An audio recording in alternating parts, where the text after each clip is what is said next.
For over 20 years, the old wooden bridge behind my cabin stood proudly across the lake, connecting my land to a serene walking trail and a spot my late wife and I used to visit every evening. It wasn't just a bridge, it was a memory, a tradition, and yes, technically on my private property. But things changed when the Willow Ridge Resort HOA expanded into the area, buying up parcels and converting the lakeside into a luxury escape for the rich and entitled. I didn't mind the change until they came for my bridge. One morning, I woke to the sound of chainsaws and shouting. By the time I got down to the lake, my bridge was gone, torn down, reduced to planks floating in the water. A smug HOA representative in sunglasses informed me they had eliminated an unpermitted structure that violated aesthetic consistency for the resort's branding. I was furious. That bridge wasn't on their property, it was mine. I had permits, I had history, but they didn't care. File a complaint if you want, the man said, but it's done.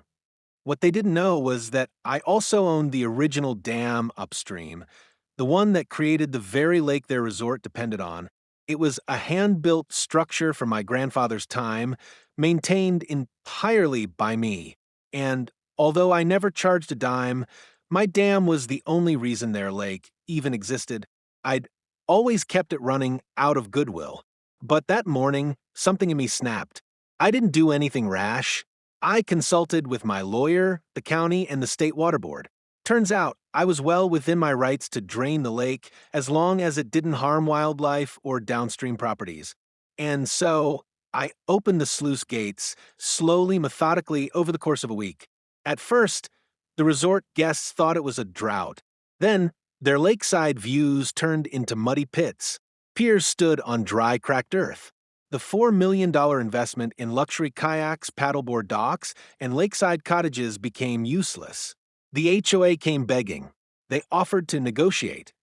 They even tried to threaten legal action until my paperwork shut them up. I'll rebuild the dam, I told them, and restore the lake. But only after a public apology and you rebuild my bridge, exactly as it was.